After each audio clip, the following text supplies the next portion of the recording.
Okay.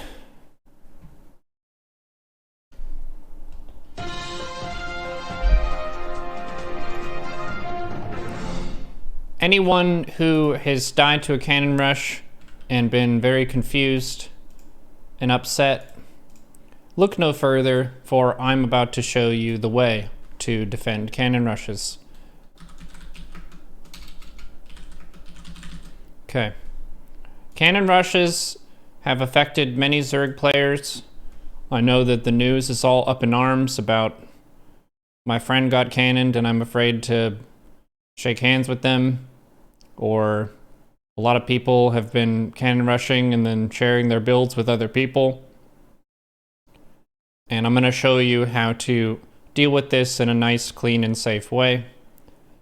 I had a lovely opponent who has cannon rushed the shit out of me most of the games that we've faced each other, and I totally shut it down. I'm going to show you how it's done. Here we go. So we got a Zerg versus Protoss.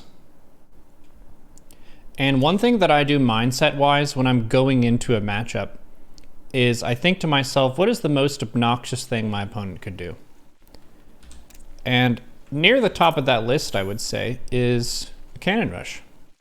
But there are many forms of cannon rushes, just like there are many different varieties of cheese that you could eat, like cheddar cheese, mozzarella cheese,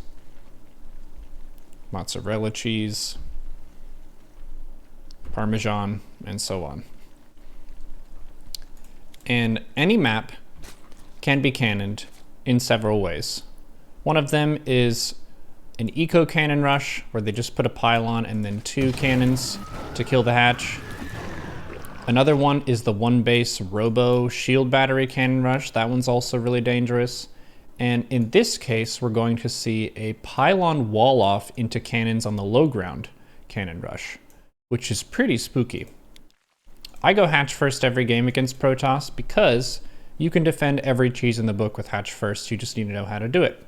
So if you've been intimidated by cannon rushes and you're worried about going hatch first, maybe this will shed some light on how hatch first can be a safe build even with forge first in the matchup. So the probe goes in. You want to be thinking about the behavior of this probe and also keeping your second overlord over your base. This is super important. If you don't have vision of your natural and they get the cannon rush established and then you realize it's there, you're going to be in a really bad spot. You could try to make the most of your main base, maybe take a gas, but they can put cannons here that can shoot this if they have high ground vision. So generally speaking, you want to be as on top of the cannon rush and start to pounce on it as soon as it begins. So how does this start? The first thing that we notice is the probe doesn't really try to hassle my mining.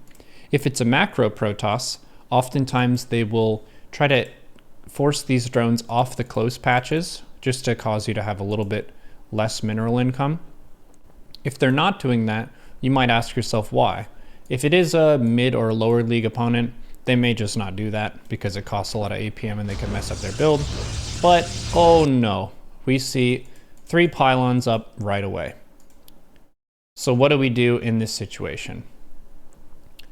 The method that I go for is box about half of my drones-ish. It doesn't need to be 100% precise. And I do a rally command here. I'm doing a rally command, so I have all these drones, and I'm having them attack this pylon so they can focus down one that has the most surface area.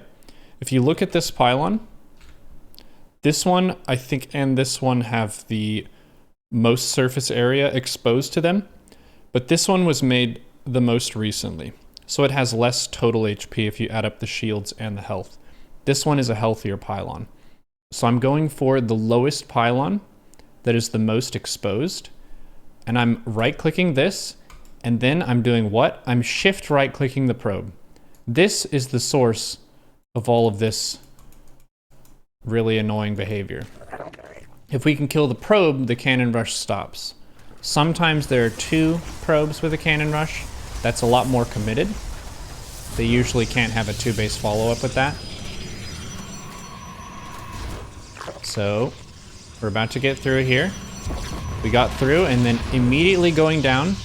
If you just attack move, then the drones will go and start attacking this pylon next, which probably isn't the best. They're still going to get this up, and you're going to lose this base. A lot of people ask, can you expand elsewhere? Yes, you can. But if you can really just smash this right at the start, that puts you super far ahead. So every drone that I have is going for the probe. And we just killed it, which is awesome. Even if the opponent did some mineral walking, we probably would have killed it just by how many drones we're going to get an attack off here. How many drones do I have attacking this pylon, or this cannon now? I have 4. This cannon is the only thing that can hurt me that's left. I am going to lose a drone or 2 here. In the production tab, I'm making 2 lings from this base, so it's nice and close. And I'm making 1 queen from this base, so it's nice and close. I intend to fight this and clean it up. And we're in a great spot right now. I pulled back some low drones.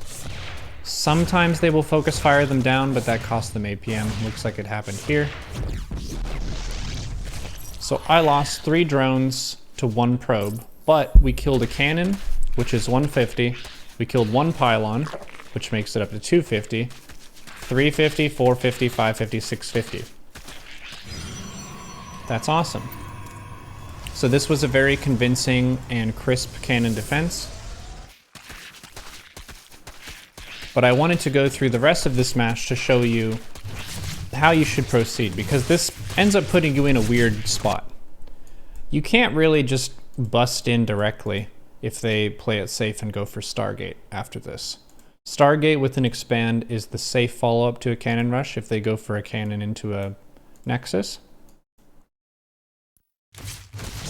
And Adepts are still a potential threat, but everything is delayed. So with an eco cannon rush, they're giving up tech in favor of getting to cannon you and getting to expand. The probe count is still pretty decent. Chrono boost is strong, so they're going to be able to keep pretty decent pace in terms of income. It's 24 probes to 25 drones after all this. I'm taking my 3rd base. And then lo and behold, there's another probe here. What do you think this probe is for? Don't you also count the lost mining time from the drones? Yes, you do. But you also weigh that against the lost mining time of the probe. Because the probe being over here for this long is a cost to the Protoss, and the probe dying is another cost, and then you have all the value of these buildings that we ended up killing. So I am ahead. I am clearly ahead after this.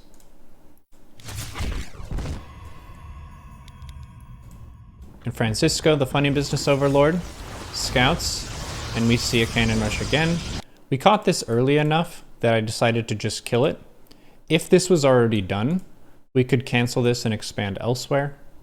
Sometimes it gets so nasty that it's not really worth fighting into it. And a thing that you should be assessing as you're looking at these cannon rushes is what is the value of the cannon rush compared to the value of the hatchery. This hatchery is 300 minerals to build plus 50 for the drone plus the time.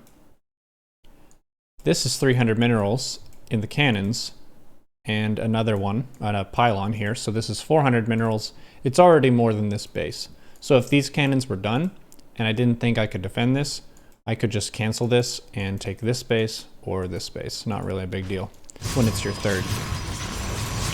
When it's your 2nd base, there's a heavier burden to try to defend it. But if it's your 3rd, it's not as consequential. And now the question is, okay, my opponent messed up multiple times. How do we end the game? Queenling Nidus is very good against an Adept Oracle opening. And Adept Oracle is the safest way to play out a macro game for Protoss.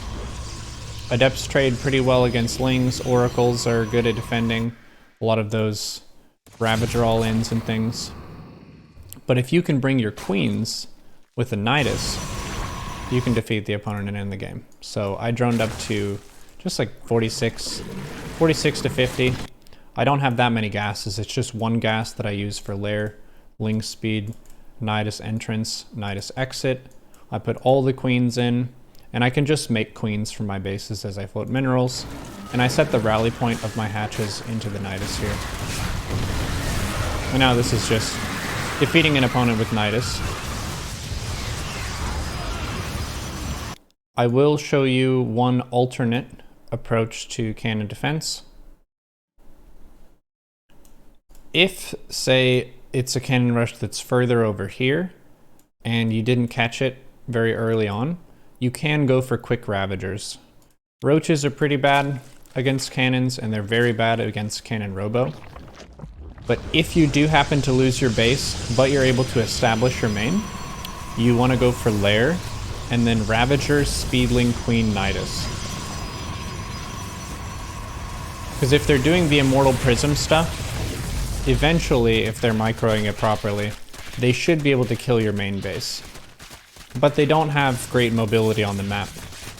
So you can just take an expansion like over here with the Nidus and pull all your drones later on. I just call it taking your business elsewhere. But Ravagerling is good. It's probably the best low economy composition you can make if you're really low on larva. Roaches are fairly easy for Protoss to kill.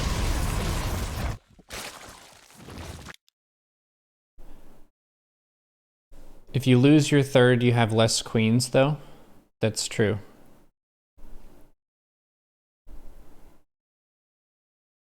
Why don't people go Banelings? For the offense with the Nidus, or do you mean to stop the cannon rush? You can go Banes against a cannon rush. It's not quite as reliable, in my opinion. If the Banes don't connect perfectly and the buildings aren't clumped up enough, it's not the best value. With Ravagers, you can Corrosive Bile, which is a guaranteed hit of damage on the buildings. Baneling doesn't seem useless in ZVP in general. Yeah, Baneling is fine. I would say you should go for Roaches or Banelings to defend heavy gateway pressure. The reason that the Roach Warren is a more solid expenditure in ZVP is because you can break force fields. If you're against an all-in that has force fields and stalkers, then Banelings are going to be pretty bad. But Roaches can handle pretty much everything. Cool. Good luck, have fun defending your cannon rushes. Remember, if it's multiple probes, you can go for 2 drones per probe and 4 drones per building. If they do this wall-off version with the pylons, you want to have 8 drones attacking the pylon that is the most exposed and the lowest health, and then shift attack command down to the probe to try and kill that as quick as you can. Let me know if you have any questions in the Twitch chat or in the YouTube comments, and I can try to answer those. I know there are a lot of different kinds of cannon rushes, and you can't explain how to defend all of them.